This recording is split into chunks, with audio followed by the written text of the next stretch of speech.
Today we'll be talking about testing in schools for COVID-19 and about recalls of SARS-CoV-2 tests due to false positive results, and if there's time, about whether we're ready to go back to in-person scientific and medical meetings. Joining me for this roundtable discussion are two frequent guests on the podcast, Dr. Melissa Miller from UNC School of Medicine and Dr. Elli Theel from Mayo Clinic. Welcome to Editors in Conversation. This episode is brought to you by the Journal of Clinical Microbiology, available at jcm.asm.org and on Twitter at jclinmicro. I'm your host, JCM Editor-in-Chief Alex McAdam. This podcast is supported by the American Society for Microbiology, which publishes JCM. So welcome to each of you. Melissa, how are you doing? I'm doing okay. Thanks for inviting me back. Well, I'm glad you're here. And Elli, how are you? Pretty good. Happy to be back. Good. We're trying a new format. We were just chatting before we came on. The new format is making us all a little keyed up, I think, but we're going to give it a try, and I think we'll have a good time. And then to sort of accentuate the anxiety, I told you just before we came on that I was going to surprise you with something. And the reason I'm surprising you with this is because I found it in an excellent news source called The Onion not long before we started recording. And then I dug into it, and it's a real thing. So here's the scoop. I'm going to ask you a question, and you can work together to think of an answer to tell me what you think about this. But there is a testing system for SARS-CoV-2, the cause of COVID-19, that is being tried out by a Dutch investigator, entrepreneur, in which the specimen collection is one of the three following things. You do one of the three following things to get the specimen for testing. Is it you cry, or you scream, or you gargle? What do you think? I think it's gargle. I'm going with gargle. I put that in there because it's such a good distractor. It should be gargle, right? It should be. And I think there's even some papers out there about gargling for specimen Well, I know collection. I would like to shed a lot of tears about COVID testing. So We all would. Tears. Yeah. Elli, what do you think? I yelled a lot. So now we're between tears and yelling. Screaming, yeah. We can yell too. Well, a lot of efforts on using breath to diagnose other things, right? Like fungal infections. Yeah. So I'll go with breath, a COVID breath test. It's screaming. You go into this little booth and you scream or you sing. And that is supposed to, release particles from the respiratory tract. And then there is an industrial air collection and circulation system that collects all the particles that are released from the person who is screaming or singing, and then sorts them or analyzes them. They're not telling a lot of details about this, by size. And it looks for particles the size of SARS-CoV-2 as a way of testing for SARS-CoV-2. So screaming as a way for specimen collection for SARS-CoV-2, coming perhaps to a laboratory or testing site near you soon. Do you think this has a chance? So it's looking for particle size. So it could be any virus that has a similar size to COVID. I think it's a good point. Right. It could be another coronavirus, right? Right. Yeah. Which there are many of. Yep. We actually tried to validate exhaled breath condensates early in the pandemic and in patients. But we were collecting them in this tube, and then we did PCR on them. So it was specific, at least, and it didn't really work. There were researchers on campus that could actually look and find evidence of SARS-CoV-2 particles in some of these samples, but it wasn't sensitive enough. So I'm not sure that the screaming is going to be sensitive nor specific enough. But I would love to get in a box and scream. Would you want to get in a box right after someone else had been in it screaming? Oh, no. Right? No. I'm worried I about just that took piece. my daughter to the Harry Styles concert on Tuesday. And I had to use a porta potty, I was mortified. And like that idea, and all I could think about were there were these suspended particles of the people perhaps before me in this porta potty. And of course I was masked and everything, but no, I didn't want to do that after somebody, and I definitely wouldn't want to go screaming after somebody. Yeah. So interestingly, we've been looking at a similar kind of air device to test air in rooms or in cafeterias, and then test it by PCR to see if we detect COVID. And that's all fine and dandy, but like, what do you do if you get a positive, right? Like, okay, it's in the air, it sits there for a couple of days. So do you notify, like, what are you going to do with that result? Does it just bring in more anxiety on top of all the other anxiety we have? I guess I'm not sure how helpful these air monitoring devices are on a kind of a case by case basis. So a lot of creativity out there, but what's the role? I think that's still an unknown. Yeah, I think that for my take on this proposed test is that it's very creative and very exciting, and I think it has the same chance as a snowball in Arizona in August. But we'll see. Let's hope they surprise us and we all go into screaming booths for our SARS-CoV-2 tests. Melissa, I think you are to be applauded as a great parent for going to a Harry Styles concert with your daughter. For many reasons. Agreed. For all the haters, he required vaccination and pre-testing before going into the auditorium, and mask the entire time. So good. We're all getting out there a little more. I went to a wedding not long ago. And, we talked a lot about whether people had been tested ahead of time and what kind of precautions people were taking. And in the end, my family went, and we all felt safe, and there were no cases transmitted at the wedding as far as we know. So. Yeah, it's a good feeling, actually. It is. So we're going to talk about these subjects, and we're going to use articles that we'll post with the show notes. And the first of those is a New York Times article that was written by Emily Athneys. And the title of the article was "A New COVID Testing Model Aims to Spare Students from Quarantine." And this is about test and stay. Test and stay, which is being used here in Massachusetts, where I live, for the public school system, or it's recommended by the state government for use in the public school systems, and the schools can adopt it. So the idea here is that students who are close contacts of people who are known to have COVID-19 can continue to attend school if they are asymptomatic and if they are tested periodically for SARS-CoV-2 and have negative tests for SARS-CoV-2 for a period of time after the known exposure. And this is opposed to the CDC current recommendations. So initial takes on that before we dig into it a little bit? So in North Carolina, we don't really have test and stay yet. I'm actually a big fan of it. And my support for it has nothing to do with my knowledge of testing. It has everything to do with me being a mother and actually seeing the impact of kids who are quarantined, not in school. A lot of our schools now don't have virtual options. It's either you're in person or you get a packet at home. It's not active learning. And I really think the kids need to be in school. And I think you can do it safely with test and stay. The Lancet article that it referred to, the New York Times article, showed that that test and stay was not inferior to the quarantining. And so I think that's pretty powerful to be able to allow kids to pretty safely go to school, even if they have had a contact, but are asymptomatic, obviously. So I support it actually more for the educational and mental health aspects than really thinking about the testing data. What's your take on it, Elli? 100% agree. We cannot, personally as a mother, I cannot go through what we went through in 2020 and 2021. The hybrid model of learning was a disaster.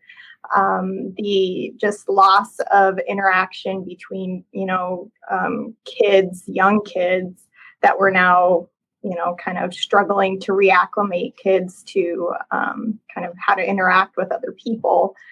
We can't go through that again. And so I agree, this periodic testing of contacts makes sense to me, fully supportive. So we don't have that in Minnesota. We have an interesting policy where we have close contacts who have to quarantine for 7 days if they're PCR negative. And then we have exposed contacts who can still go back to school, even though they were exposed to that individual, but don't necessarily have to get tested. So I personally would like to see some sort of test and stay policy implemented as well. I think it would be a benefit to parents and kids knowing, okay, these kids, at least we know, are not potentially high viral load shedders. So I think there's a lot of challenges into implementing that sort of policy, but I support it. I do like to add a caveat. I would like to add a caveat to what I said. Yeah. It's that the kids that are there have to be masked, right? Because I am biased in that my child's school and all the schools around here, all the kids are masked. So I'm assuming that, but actually in one of the pictures of one of the articles, I'm trying to remember if it was I think it was in this one. It had a picture of the kids walking up the stairwell. Very few of them had masks on. So I would not be supportive necessarily of test and stay if you didn't have the other kind of added mitigation strategies in the school. So how is it working in Massachusetts, Alex? You said it was being done there. We have not seen enough data yet to tell us, I think, how it's working in Massachusetts. I can tell you from my perch here in the hospital, testing volumes are extremely high, but that doesn't necessarily, they're higher than they were in the past. But that reflects a lot of things. We're testing for more sites than we used to. We've opened up to a lot of outpatient testing that we didn't used to do. We're not seeing a marked increase in the number of positives relative to what we saw in the past. So I think so far there's no reason for particular concern with test and stay. I agree with everything that the two of you said about test and stay. And I think it'll be interesting to see where this goes. Right now, and I checked the CDC website earlier today, the CDC still is not recommending test and stay. They are still recommending that close contacts who've not been fully vaccinated quarantine for as long as 14 days. But I think, as you pointed out, Melissa, those data in the Lancet article really may, I hope, move them forward, because I think this seems like a great thing. I'm also a parent and saw how terrible it was, how difficult it was when kids were doing remote education. Do you think one of the challenges with test and stay is the general access to testing? And I'm involved in some school consulting, and that's the overwhelming issue is what tests do you allow? Do you require a PCR? Can you get an antigen? And it's different for different school districts. And so it can be even schools, right? So a family that has kids at different schools, they could have potentially different rules. What's the turnaround time, right? So it has to be a rapid turnaround time. So now you're really talking about a rapid molecular or rapid antigen test. And I think it becomes difficult to manage the supply as well as who does the testing, where do those test results go to? So I can imagine, I mean, I'm certainly not the CDC. That's one of the considerations when thinking about this. Like, how reasonable is it for school districts to have a test and stay program? And some districts are more well-funded, are going to have a better chance of succeeding at this. Other school districts probably are not. So for equality reasons, right, it probably isn't largely supported. But I think it's, if it's possible to keep the kids in school, it should be done. Yeah, I think maybe one thing that could be considered is, is there a need to have do this test and stay for everyone all the time. Like you said, we don't have supplies to support that. But one thing that was brought up in the article was kind of looking at case rates, and could that be kind of used as a guide to either increase testing or kind of decrease it, kind of like a sliding bar. So that, that could be one way to kind of help better distribute, limited resources. And then the other thing, comment in that article was there was a parent that was strongly against test and stay because they had a immunocompromised child. Yeah. And so they were concerned, reasonably so, about the safety for those, for her child. So, one thing that we have in our school district is they still have a fully distance learning program that, high risk kids could enroll in, at least until there is vaccination available for children. So I think that's another, it's not ideal by any means, but it's another option that some school systems have opted to implement. Yeah, I think that's great. And we're starting to sort of talk about some issues that are related to the next article that I wanted to discuss, again, about school testing. And this is one that's gotten, it's a smaller story. The test and stay has been in a lot of great articles and newspapers and so on. I think it's got a lot of national coverage. But this is a local story from up north. And it's on a website called CP24, which is a news website, I think, associated with the television station, but I'm not sure of that.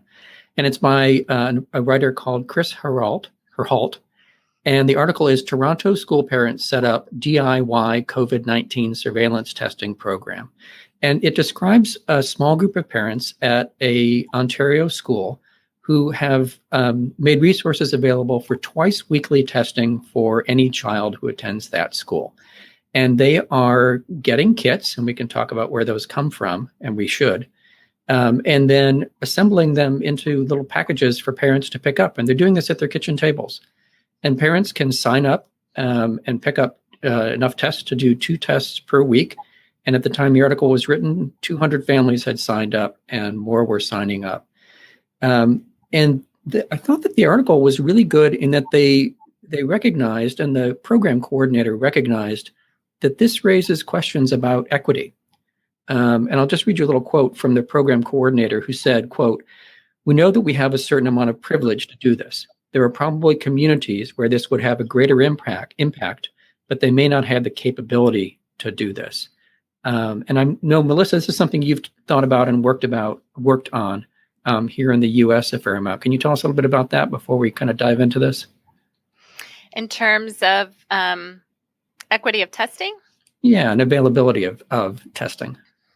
Yeah, so I mean, it's, these parents took matters into their own hands, right? Which is to be applauded. And I think a lot of us certainly feel that way when sending our kids back to school. What's the safest we can do? And my child goes to a private school, so I actually have experienced some of that, relative to surrounding public schools and what's available in terms of testing after vacations, testing after holidays, so it can be safer, changes in ventilation even, right? So North Carolina has a program, and it includes public and private schools that you can opt into, the districts can opt into. And there are kind of 2 main branch points. One is you can do the testing yourself, and they provide rapid antigen tests. Or you can choose PCR testing, and it goes to one of 2 state vendors to do the testing. Obviously, the turnaround time is very different, but the infrastructure and how it all works, it's more supported, right, to go through these state approved vendors to do. But, there are a lot of challenges surrounding this, and part of it's, educating the parents, educating the students. How often do you test them? Asymptomatic testing versus sending them for a diagnostic symptomatic test. These are not easy answers.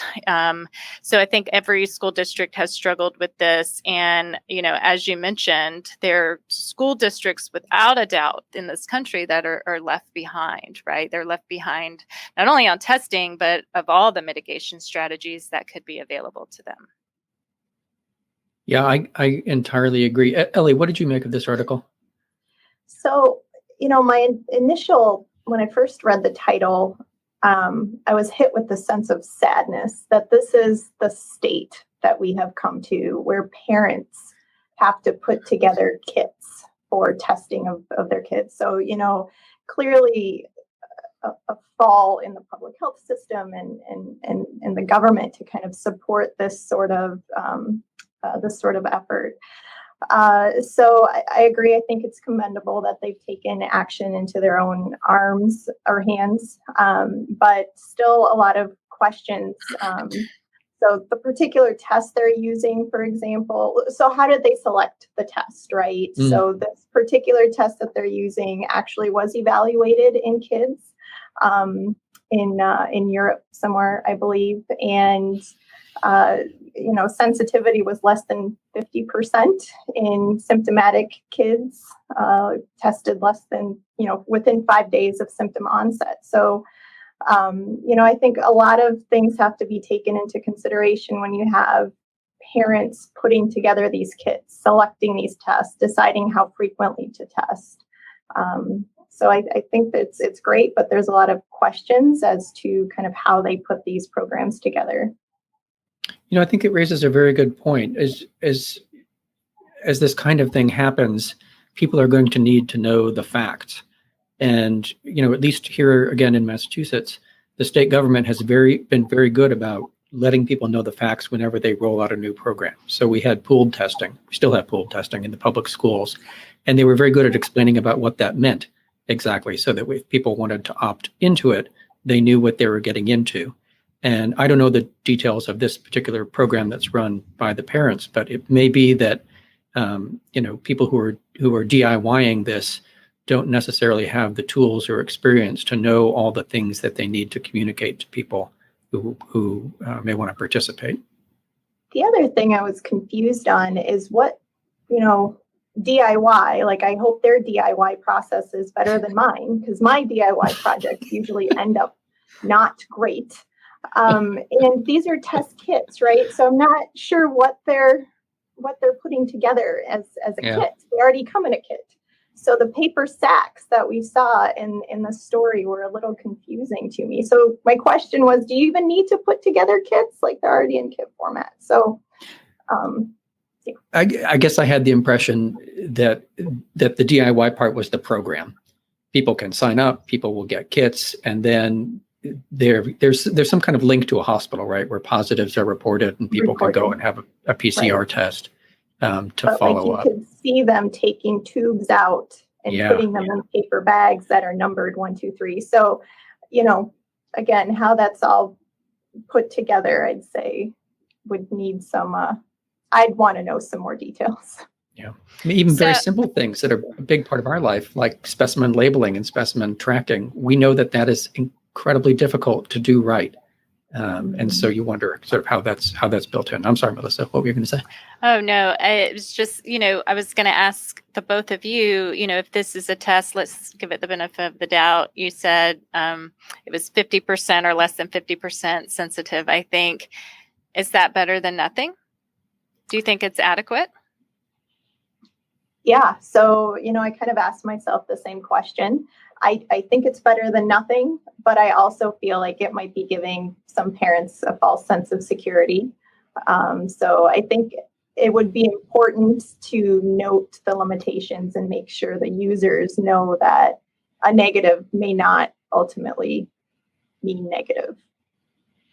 I think to me, a sensitivity of 50% is if it's better than nothing, it's only a little better than nothing.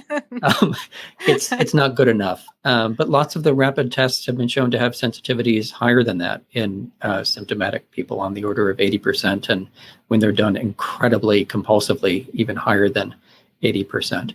So I think more Delta, broadly, I think more broadly, I can see this being useful. But if this specific test is not as sensitive, then I don't know that I would be in a rush to sign my kids up. And I'm trying to remember, how frequently were they doing the test? Was it twice a week?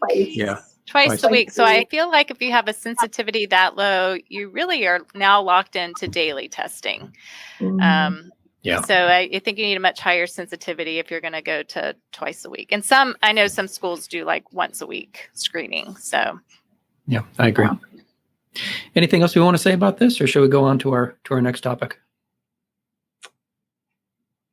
we Good. can go. We can All right. move on. So our next topic is false positives in SARS-CoV-2 tests. And a lot of people will have seen stories in the media about a test kit that was recalled, manufactured by a company called Ellume. And they recalled almost 200,000 kits due to concern for false positive results. And I'll just read you a little quote from an article that we read about this. And here it is.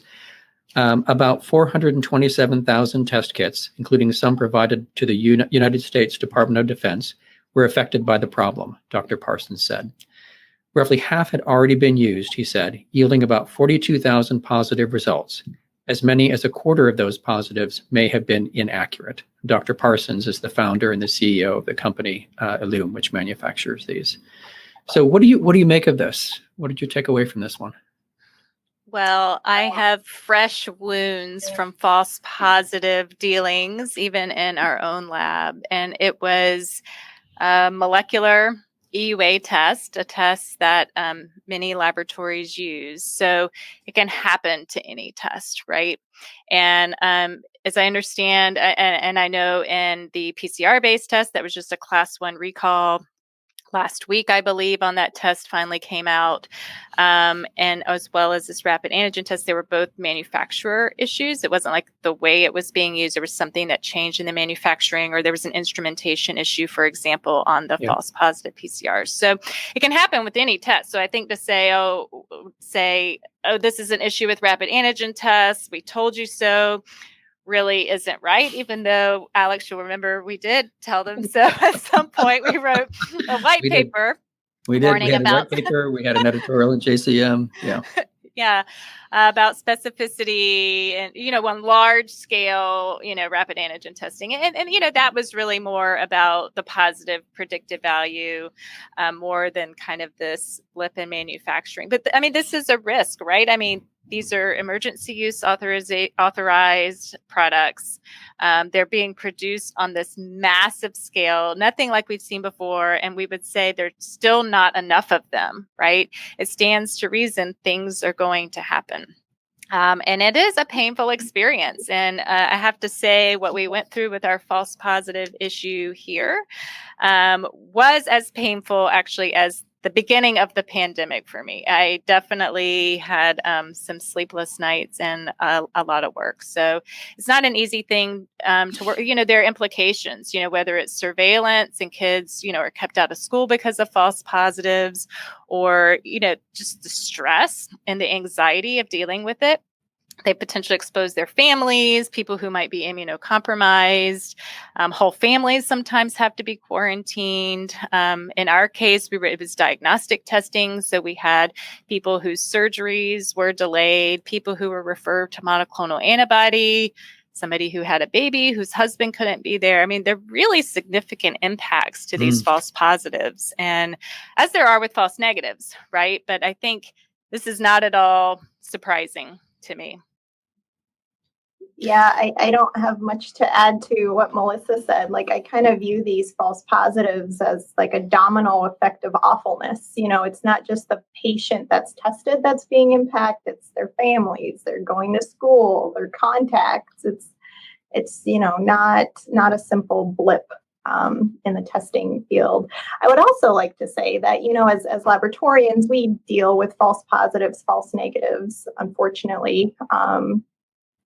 We deal with them, but the public, right, has always kind of assumed that a test result is a test result, and that's what the result is. So kind of these news stories about, false positive test results, I think that brought to light to the public that, there is no perfect test for COVID. And it's not a great point that they know, but I think they now recognize that. And I think that's important.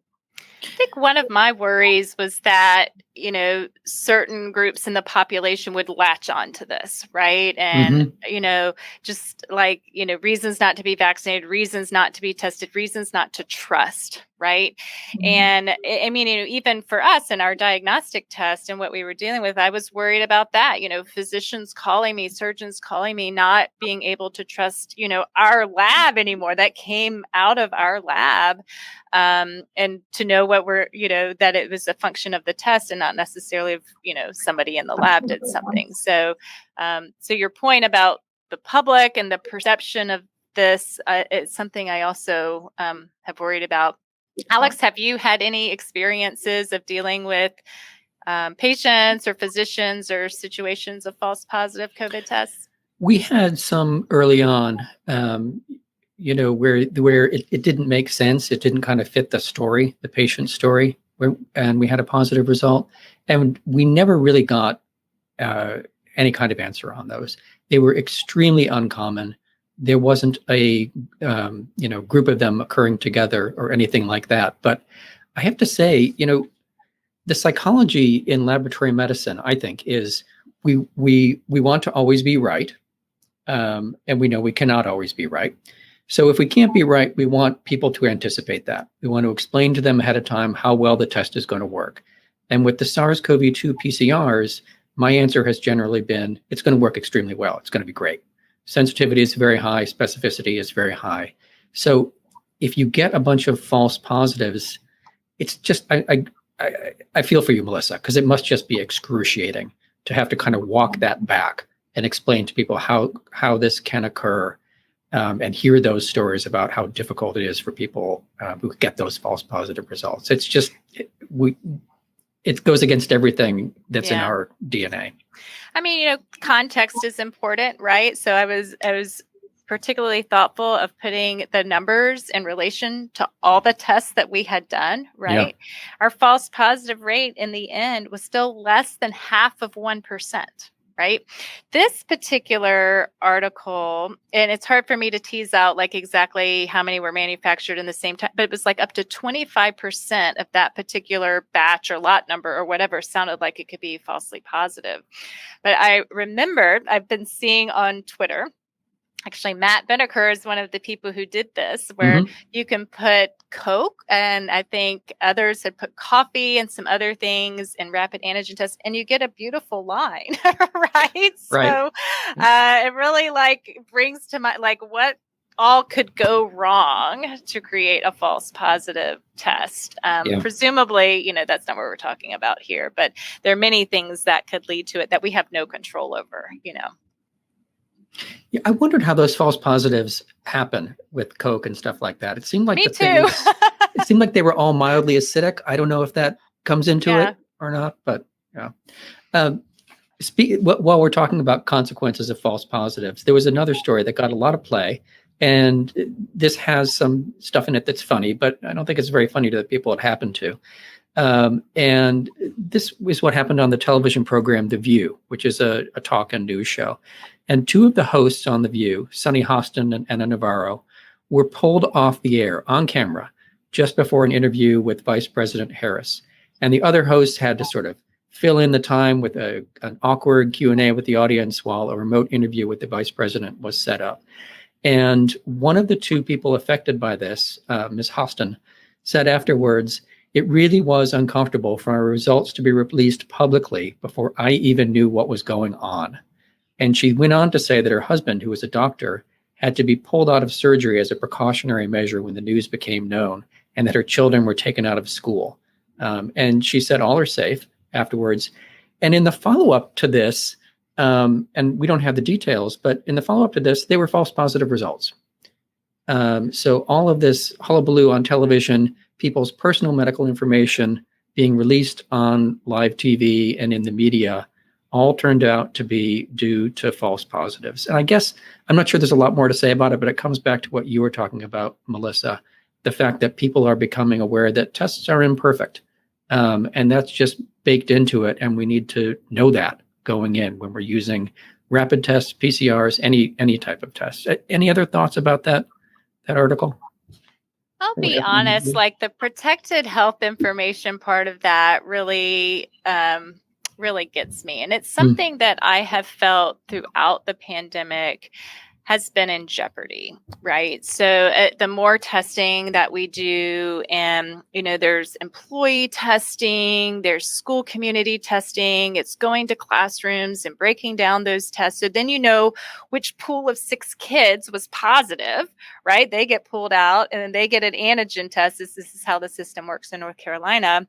Yeah, same here. All eyes are on them, and I'm sure it's very uncomfortable for some kids and for some families. And obviously you pointed out the kind of extreme consequences that can happen, like pulling her husband from surgery. It seems like they could have done the testing before they were on the air. Of course, I don't know any of the details of any of this, but to me, that was the one of the most disappointing, maybe, is the frustrating part of the whole scenario. Is this all happened on live air? Like, that should never happen. People deserve to have their privacy, whether it's a false positive or not. Yeah. Elli, anything to add on this one? Yeah, not really. The HIPAA kind of violation was definitely a concern. And then, as Melissa pointed out, like if we did the test but didn't wait for the results, and, but still went on the air, what was kind of the point? Are we just assuming they're negative, right? Yeah. So, it was a really unfortunate hour of television. I would actually like to know the details of like the testing, right? Because there were 2 false, just statistically, right? To have 2 false positives at the same time. Was it the way the test was performed? It's intriguing from a laboratory perspective. Yeah, I agree. I want to know everything about this. I want to know what tests they used up front. I want to know if specimens got mixed up. I want to know if someone ran a positive control instead of samples. I want to know what the follow-up testing was, and we're a small group that wants to know all those details. Yeah. All right, let's go on to our last subject, and that is live meetings.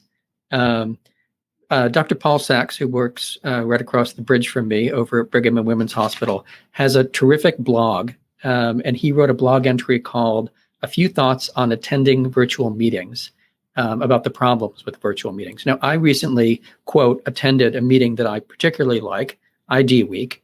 It's one of my favorite meetings, right up there with Microbe and the Clinical Virology Symposium. And while I was attending ID Week, I was revising exercises for the students that I teach microbiology to here at the med school. I was revising chapters for the Manual of Clinical Microbiology, which I help out with. And I attended at ID Week 2 sessions, one of which I spoke in. And that was the extent of my experience at ID Week. So how are you two doing with virtual meetings, and have you had the opportunity to go to any live meetings? So I went to my first live meeting in what seems like 50 years, but only 2 years. So I went to AACC this year. It was in Atlanta. They had, I would say, a lot of safety precautions, vaccination requirement, masking, and also showing a negative COVID test before entry into the convention hall.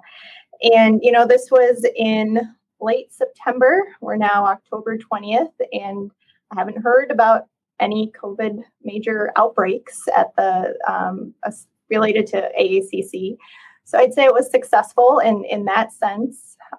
Attendance was lower, significantly lower, but God, it was refreshing to be in person. I cannot say how energetic and happy people were. There's something to be said about talking to people face to face. And to your point, Alex, about virtual meetings, it's basically on-demand webinars for me. I don't watch them during the actual meeting time, but I go back and, pick out ones that I want to watch later. So I don't love virtual conferences. And, the AACC was a hybrid meeting. So you had the option of attending in person or watching virtually. The problem was that not all of the sessions were hybrid. So some of them you could only attend in person.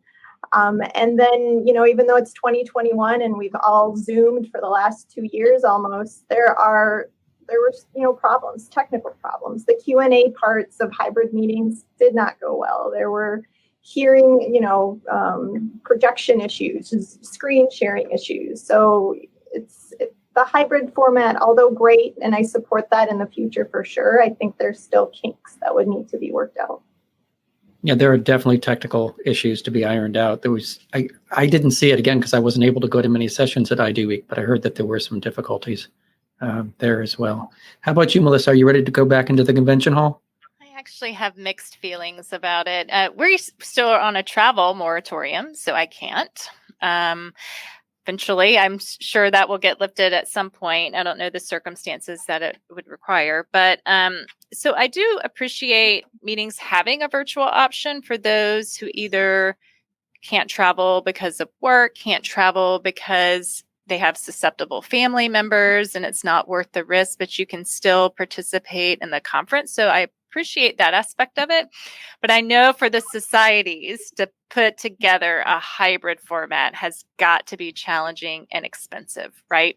So I think it's probably not very sustainable unless we totally change the paradigm of our scientific conferences, which, maybe that's one thing that comes out of the pandemic. I don't know.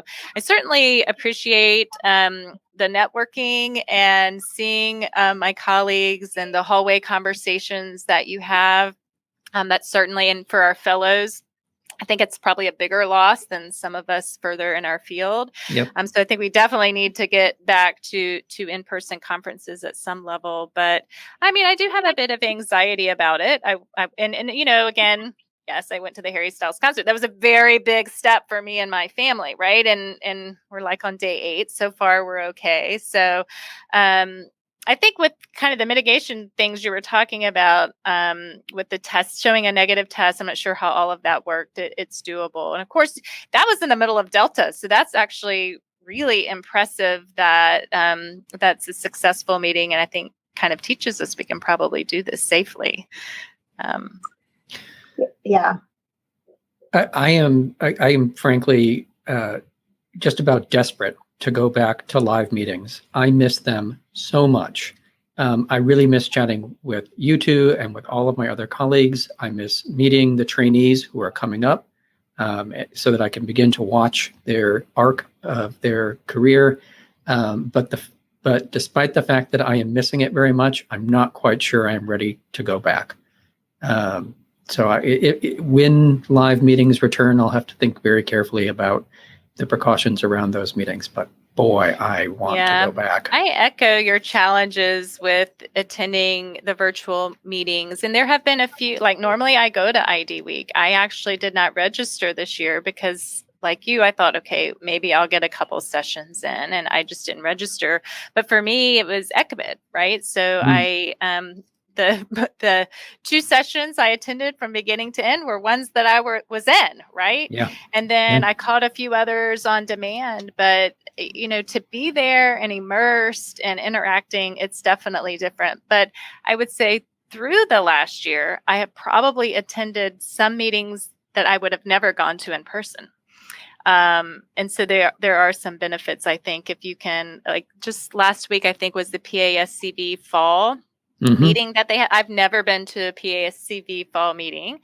The way that they did it kind of separated by a couple of different days. So it wasn't it wasn't like all day for several days. You could block out chunks of your calendar to attend.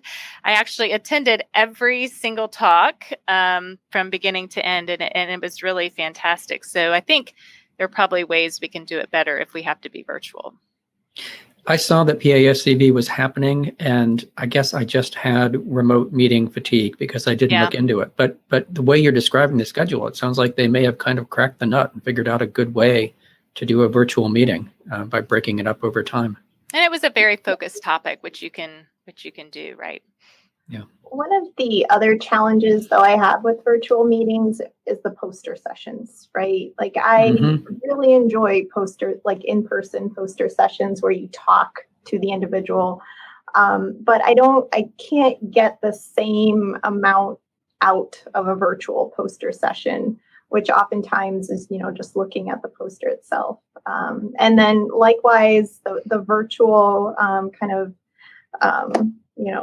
company diagnostic in vitro company sessions, the virtual, that component I think is also missing from virtual and to an extent hybrid meetings. So I like the hybrid component for those meetings like Melissa that I'd never go to, but I now have the option to listen to virtually. But yeah, I'm all for going back to in-person meetings with safety precautions as well. So. Yeah, sounds like it's pretty unanimous. We want to go back. We're ready to go back, but we want to be safe. Yeah. Well, I think we can wrap it up. Thank you both. It was terrific to see you. I wish it was in person, but here it was virtual. Elli, thanks for joining us. Thank you. It was lovely. And Melissa, thanks for joining us as well. Thanks for having me. I'm glad there's no quiz or game this time. Not a surprise at the end either. I'll work one in for the next time. And for the listener, if you've enjoyed this, please subscribe. Please rate the podcast. We were gone for a little while, but we are back and we will be back regularly.